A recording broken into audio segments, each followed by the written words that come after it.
يوم الانتصار لغني وأهنيها زغرة يا رصاص الثوار بأرض الشهداء وحييها. كم شاب استشهد عشان خاطر شليط، كم سجين في الضف وهان عشان خاطر شليط، كم ألف أسير عشان خاطر شليط. إحنا الله ما حللش لشليط يروع على أمه اللي قاعدة في فلسطين، في أرض فلسطين وفي بيت الفلسطينيين، يروح ابنها في حضنها. وأما ابن فلسطين اللي عاش في الهجرة وولد في الهجرة يطلع على الدول العربية يطلع منفي. Fin 2011, 1028 prisonniers palestiniens ont été relâchés en échange du soldat israélien Gilad Shalit. Des prisonniers comme Salah Hamouri ont pu rentrer chez eux, mais plus de 200 de ces prisonniers ont été déportés à Gaza ou dans des pays voisins, en violation de la 4e Convention de Genève. Certains des prisonniers ont passé 19, 24, 26 ans ou plus en prison. Ils ne sont pas connus dans le monde, contrairement aux soldats israéliens. Nous avons voulu donner un visage et une histoire à Amer, Obeid, Mohamed, Wafa, Bassim, Hamza, Louaï, Samir, Atta et Taoufik. Il n'y a pas moyen d'arriver à Gaza par air ou par mer. Par le checkpoint d'Eretz, du côté israélien, il faut une autorisation, ce que nous n'aurons pas. Du côté égyptien, par le poste frontière de Rafah, la plupart des gouvernements déconseillent d'aller à Gaza et n'appuient pas les démarches. Le seul moyen qui nous reste, le tunnel.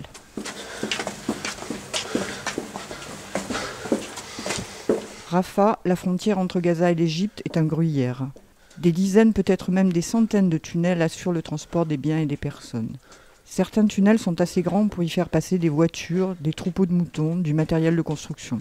Nous prenons un tunnel plus petit. De plus, un câble qui tire les sacs de gravats saute sans arrêt à notre droite. Attention.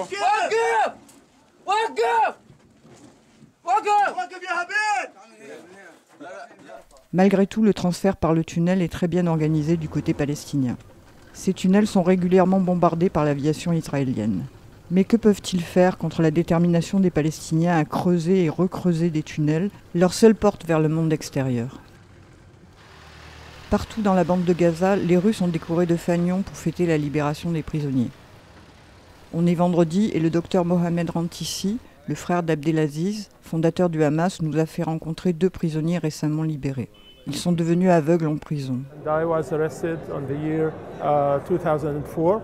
That was a terrible attack on my house. In fact, they kidnapped me and they tortured me. Then they sentenced me to 7 life sentences plus 30 years in prison. And that was totally unjust. It was very difficult for me to stay in prison even 1 hour. And with that torture and manipulation of my case being a blind person, and my hands were bleeding and they were torturing and insulting me, that was so difficult, it's humiliating, it's oppressive. I felt that they were trying to take revenge or to project their hate and on me. They were sadists and they used these ways of torture by electric shocks also, and a kind of strange ray that they directed to my head, and also they used certain materials in order to make me lose consciousness and concentration. En novembre 1996, un arrêt de la Cour suprême israélienne a officiellement légalisé la torture. They took a permission from the so-called High Court. That woman who claimed that she was a judge, she told them that they can use any mean of torture against me because I'm accused of something related to security. اعتقالي يعني كان سنة 2002 بالتحديد، كان في عملية خاصة لوحدة خاصة تابعة للجيش الاحتلال. تم اعتقالي من منطقة أغوار فلسطين، وتعرضت للحظة الاعتقال لتحقيق قاسي استمر ل5 ساعات. استخدم فيه الضرب العنيف في معظم أجزاء، يعني معظم أنحاء الجسد بلا استثناء. وقعت في حالة إغماء لأكثر من 4 أو 5 مرات أثناء هذا التحقيق. غطت جسمي تقريبا وجه الدماء في التحقيق هذا كلياته. أحد التحقيقات تم ابتزازي باعتقال والدتي واعتقال زوجتي واعتقال جميع إخوتي ومساومتي من أجل يعني طلب اعتراف أو يعني إقرار بما هم يتهمونني فيه باعتقال والدتي اللي عمرها تقريبا 70 سنة. واضحة في مكاتب التحقيق وإدخالها علي في حالات يعني عاطفية مثيرة. Here we are in Gaza, quite proud of Hamas actions, Hamas success to release these people, and this is grateful. Le docteur Antissi a lui-même été détenu dans les prisons israéliennes et raconte des anecdotes dans un livre. Nous étions 3 dans un espace très exigu. Impossible de dormir, on ne pouvait pas s'allonger tous les 3 en même temps. Pendant l'interrogatoire, j'ai passé 60 heures attaché sur une chaise, jour et nuit, très serré, les mains tirées vers le sol. Mes mains étaient paralysées, mes jambes saignaient. Pendant la période de détention administrative, les détenus sont emprisonnés sans chef d'inculpation pour une période indéfinie qui peut aller jusqu'à 6 mois. Cette période peut être renouvelée plusieurs fois. Chassés de leurs terres en 1948, de nouveau chassés en 1967, la plupart des Palestiniens sont des réfugiés, surtout à Gaza. Israël continue sa politique de nettoyage ethnique et la destruction systématique de la société palestinienne. Des actes de résistance de toutes sortes sont inévitables. Wafa Albis est membre du Fatah. Elle a voulu faire une action contre des soldats israéliens sur le checkpoint d'Eretz. كنت أود القيام بعملية استشهادية لقتل أو لحشد يعني في عملية أكبر عدد من الجنود الصهاينة على ذاك المعبر، ولكن للأسف يعني الشديد إرادة الله حالت دون ذلك ولم يتم استشهادي ولم يتم تفجير، ولم أستطيع أن أفجر نفسي بسبب الخلل الموجود في الحزام الناسف ما يسمى بالكبسة. Wafa s'en est sortie vivante malgré de nombreuses blessures par balle. Elle a passé 8 ans dans les prisons israéliennes, dont 2 ans en isolement total. Les gardiens de prison ne lui ont pas donné ses lettres pendant 2 ans. 3 fois, elle a fait la grève de la faim. اللحظات التي كنت أضعف فيها عندما أسمع والدتي تبكي، يعني كانت تجرحني هذه الدمعة، كنت أنحني لها إجلالا وإكبارا. أيضا موقف مؤثر وجدا شعرت أنني ضعيفة أمام هذا الموقف هو عندما قام السجان الإسرائيلي باغتيال القطة التي كنت أربيها في العزل الانفرادي. كانت عندي قطة جميلة كانت باستمرار تأتي إلى زنزانتي تتسلل، وكنت أعطيها بعض الطعام وأعطيها بعض ما عندي من قوت يومي، وأيضا كنت أشعر بأن هذه القطة تفهمني، كنت دائما أتحدث إليها. لذلك قاموا باغتيال هذه القطة وشعرت بغصة كبيرة وضعفت أمام هذا الموقف، لأنني كنت عندما أضرب عن الطعام أيضا هذه القطة تضرب معي. عندما كنت أتعرض للضرب تقوم بالصراخ وكأنها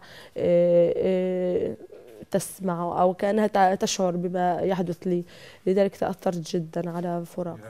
بس شوي وقف التصوير شوي، أنا متضايقة شوي. Les détenus et les prisonniers gardés en isolement sont totalement coupés du monde. Ils sont dans une cellule vide, contenant seulement un matelas et une couverture. On les autorise à sortir de leur cellule pour une promenade quotidienne d'1 heure. Pendant leur promenade, les mains et les pieds des prisonniers sont habituellement enchaînés. Les cellules d'isolement sont de la même taille, 2 mètres sur 2 ou 3 mètres sur 3. Dans chaque cellule, il y a une fenêtre d'environ 50 cm sur 100 qui ne permet pas de faire rentrer suffisamment de lumière ou d'air de l'extérieur. Bessim Mohamed El-Kurd a été condamné à la prison à vie et a passé 20 ans en prison, accusé de résistance à l'occupation. Pendant ces 20 ans, il a passé 9 ans en isolement. عدة مراحل، انعزلت في 93 لمدة 3 سنوات، وانعزلت في 2004 لمدة 3 سنوات، وانعزلت كذلك في 2007 إلى 2010 كذلك. كان العزل دائما يمنعك من زيارة الأهل. Adamer, une association palestinienne de soutien aux prisonniers, a publié une étude sur l'isolement. Les résultats montrent que l'usage à long terme de l'isolement peut conduire à de graves dégâts mentaux qui vont des troubles du sommeil à la dépression et l'anxiété et même à des réactions psychotiques telles que des hallucinations visuelles et auditives, des états paranoïaques, la désorientation dans le temps et l'espace. هاي أسرى لهم 18 سنوات في العزل، فيش أي مؤسسة أخرجتهم من العزل، فقط إنه الأسرى سيضطرون إلى خوض إضراب مفتوح حتى يفرجوا عن الأسرى من داخل العزل. وأضربنا عدة إضرابات، وكانوا في نفس الإضراب يأتوا الشرطة ويعملوا يشووا اللحمة حتى نشم رائحة الشواء، وكانوا يقمعوا الأسرى في الإضراب وينقلوهم من سجن إلى سجن، من قسم إلى قسم، وهو لا يكاد يستطيع الحراك. تم اقتحام غرفتنا اللي هي غرفة 48، وتم قمع جميع الأسرى 10 بالضرب، بالهروات، بالأقدام، حتى إنه كل أسير منا طلع يا إما مفتوح راسه يا إما مكسورة رجله. وكذلك بدهم يكسروا عزيمة الأسير، إنه أنت هنا بنحطك في زنزانة لا تتجاوز 2 متر في 1.5 متر، أنت حتضلك فيها العمر هذا، أنت كما كانوا يقولون لنا أنت حتخمج هان، أنت حتطلع ريحتك، أنت حتطلع مش عارف العالم. غير لو نظرت سجين يدخل السجن 20 سنة لا يمكن أن يكون إنسان طبيعي، ولكن عقيدتنا الراسخة كانت مكنت الأسرى وعملوا من أنفسهم قيادة داخل السجن، وعلموا الأسرى حتى الأسير الذي لا يأتي متعلم يخرج من السجن معلم، لا متعلم، معلم.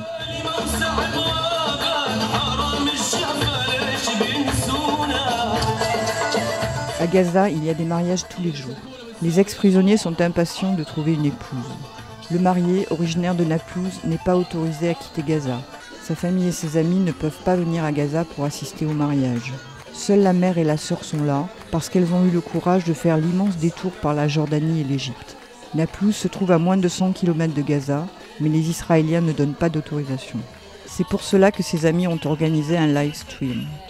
Avec un ordinateur, une connexion internet et une très petite caméra, le mariage est transmis en direct vers Naplouse. Ces prisonniers sont tous devenus amis en prison. Le marié est du Fatah, son frère et ses copains sont membres du Front populaire pour la libération de la Palestine, le FPLP. Louaï Odeh de Jérusalem a fait 9 ans de prison. Il était membre des brigades du FPLP. Hamza Nef Zahed est de Jenin et a fait 26 ans de prison, accusé d'avoir tué un soldat israélien. Samir Abou Zaïr de Jérusalem a été condamné à la prison à vie. Il a fait 25 ans de prison, accusé d'avoir tué 2 soldats. كان بدايته صعب، كان خاصة إنه يعني واجهنا فترة تحقيق صعبة وقاسية، تحقيق جسدي وتحقيق نفسي، وهي طبعا من أشد اللحظات وقساوتها وقاسية يعني بتكون، باعتبار إنه بكون لحالي في داخل التحقيق، منعزل عن كل الناس، عن الرفاق وعن الأصدقاء وعن هذا. أمامك مجموعة من المحققين اللي يعني بيمارسوا كل أشكال القمع الجسدي والنفسي، بيستخدموا كل الأساليب طبعا، من ضرب، من تعذيب، من كانوا حمامات مي باردة مثلا في الشتوية. إلى مركز تحقيق المسكوبية، يعني مارسوا مختلف أصناف التعذيب سواء الجسدي أو النفسي لأجل انتزاع الاعتراف بشكل لا إنساني وبشكل بمس يعني الإنسان وبهينه بشكل متعمد وبشكل مقصود باتجاه الإساءة للإنسان وحشره ونزعه عن عالمه الخارجي اللي كان يعيش فيه. فترة التحقيق من أصعب الأمور الممكن يواجهها السجين، بس هي فترة محدودة يعني، وألمها يعني بأيامها تتراوح بين 60 ل 120 يوم بأقصى الحالات صعوبة. أنا كانت بالخمسينات، كأنه 56 يوم هيك شيء. ما كانش في تعذيب جسدي، كان كل التعذيب نفسي وتهديد ومن هذا وشبح. بتيجي مرحلة التحقيق بحطوا له الكيس الشبح، بتيجي عزل آخر، فبيضيقوا تفكير الإنسان، بخلوه ينحصر تفكيره داخل الكيس على أساس يصير فرد ينفصل عن الجسم الاجتماعي الموجود حوله. العزل كان من أساليب الضغط الكبير على أشخاص معينين، قديش قوته وقديش بيقدر يقاوم هذا العزل الانفرادي، بأنه يضل يشجع حاله أو يضل يستذكر ويتذكر لإيش هو موجود، وهو أنه بصارع عدو صهيوني، فلازم يصمد، لازم يحافظ على عقله، إلا إنه بكل المعايير ما فيش مجال إلا إنه يتأثر على الناحية النفسية، بالناحية النفسية، لأنه العزل الانفرادي مهلك لنفسياتهم ومتعب جدا لدرجة إنه ما فيش بني آدم ممكن يطلع تمام كيف دخل على العزل الانفرادي إذا بيزبطوه عن سنة، وفي ناس لليوم موجودين من 13 سنة بالسجن و10 سنين بالعزل الانفرادي. Sur les 1028 prisonniers palestiniens libérés récemment, 767 sont rentrés chez eux sans condition, 55 sont rentrés sous conditions de sécurité, 164 ont été transférés à Gaza et 41 exilés à l'étranger, vers la Turquie, le Qatar, la Syrie ou la Jordanie. Pour la plupart d'entre eux, c'est le bannissement pour toujours. Ataf Alana est un de ces prisonniers. Originaire de la région de Ramallah en Cisjordanie, il a rejoint le djihad islamique en 1988. Il s'est fait arrêter en 1992 suite à des attentats contre des colons en Cisjordanie. Il vient d'être libéré après 24 ans de prison, mais il est déporté à Gaza. Les détenus relâchés font souvent face à des problèmes chroniques de santé, tels que des maladies de peau, une fatigue extrême, de l'anémie et des problèmes de reins, des rhumatismes, des problèmes dentaires et des ulcères. Le manque de lumière naturelle, l'humidité entraînent souvent des douleurs articulaires. Parfois il y a pire, de la vraie négligence médicale pendant l'emprisonnement. عانيت حوالي 15 سنة من هذه المشكلة المرضية.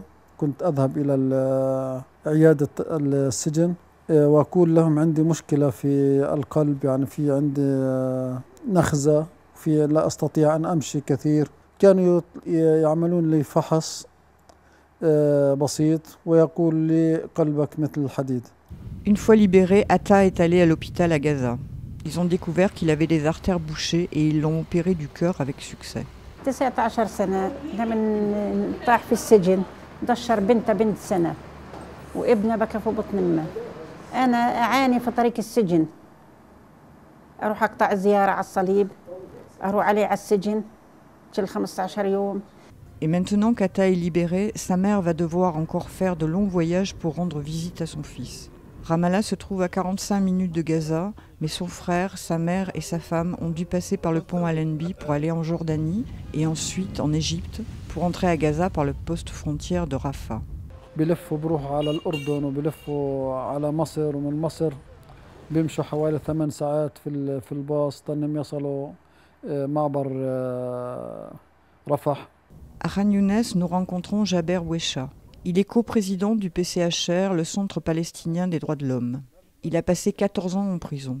Le PCHR a calculé que depuis 1967, 700 000 Palestiniens sont passés par les prisons israéliennes, un adulte sur deux. I'm an ex-prisoner. I want to call it an freedom fighter who was released from the Israeli jails after I have spent there 5,261 days.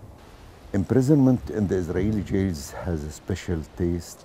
The Israeli authorities, the Israeli governments, they intentionally segregate the Palestinian detainee from the community to destroy the humanity, the soul of this detainee through very severe systematic process of torture, of destruction, aiming to bring this detainee to feel regret and to feel sorry about the period of his struggle or her struggle against the occupation.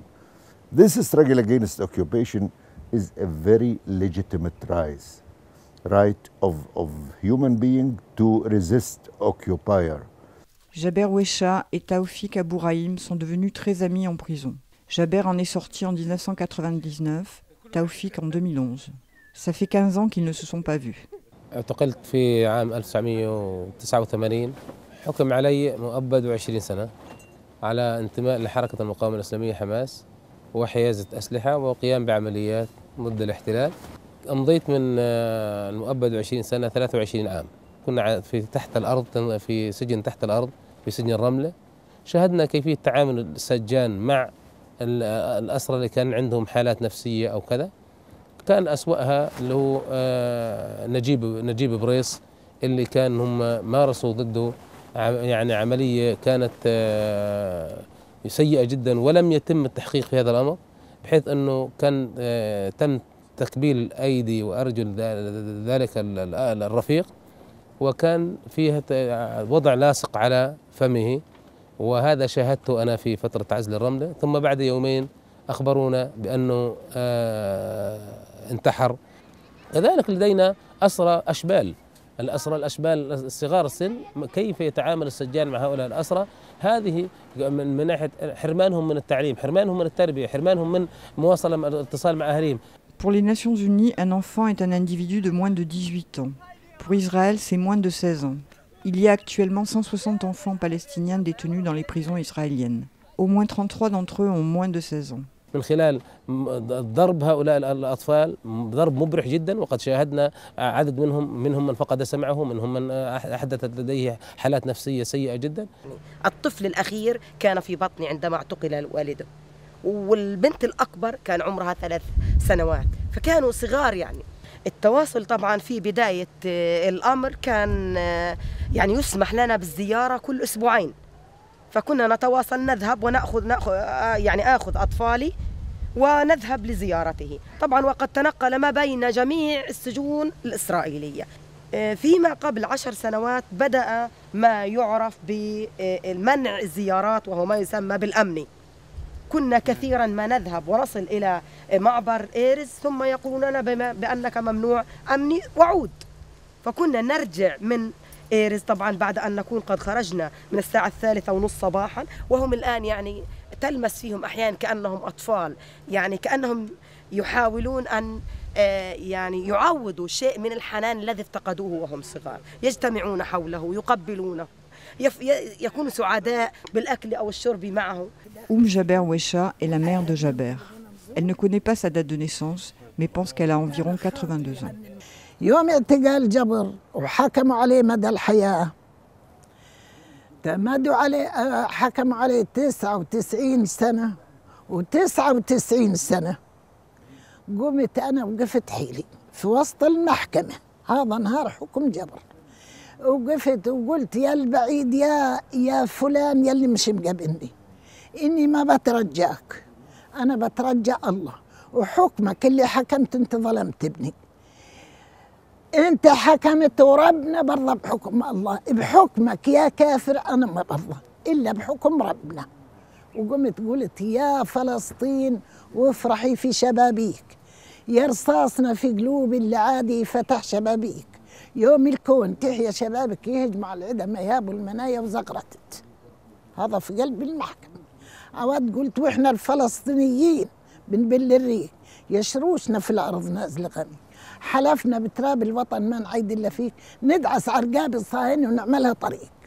هذا في وسط المحكمة، لا بكيت لا صيحت لا لا لا لا. لما روحت على بريج من كثر ما زغرتت، من كثر ما ههيت، من كثر ما غنيت، أجي الجيران وكل لقيت الناس بيحبوا ضربوا جبر، بفكروا جبر طالع من السجن، يوم انهم يدروا انه ما ياخذ مدى الحياه. خبتي يا ام جبر، يا خبتي يا هالمراه، شو هذا مش في عقل هالمراه. لغايه العشاء، غايه العشاء وروحت الناس، وبعد العشاء خشيت على خزانه جبري فيك شري في الشعق الفراسي. 4 لأم فلسطينيه في داخل السجن. طيب هذول تميت عزقرتهم 15 سنة، وكل يوم بقيت أطلع على سجن كل يوم، وأنا هذا رضعته لأولادي. إن كان نتنياهو عنيد إحنا آمد، ولا يمكن أن نترك المقاومة غير ظل المقاومة في عينينا وفي دينا وفي كله حتى نسترد حقنا، وبكون وهمي وبوهم كل الإسرائيليين اللي أجوا لاجئين وحطهم في فلسطين، بكون اللي هو نتنياهو وهم طول ما في مرأة فلسطينية بتحبل وبتلد وبتجيب أجيال، بنرضعهم حليب البلاد، بنرضعهم العناد، بنرضعهم المقاومة. وهذا قلت له يا أهل المخابرات، قلت له هذه فلسطين لأصحابها مش إلكم. بتغني بعلاليها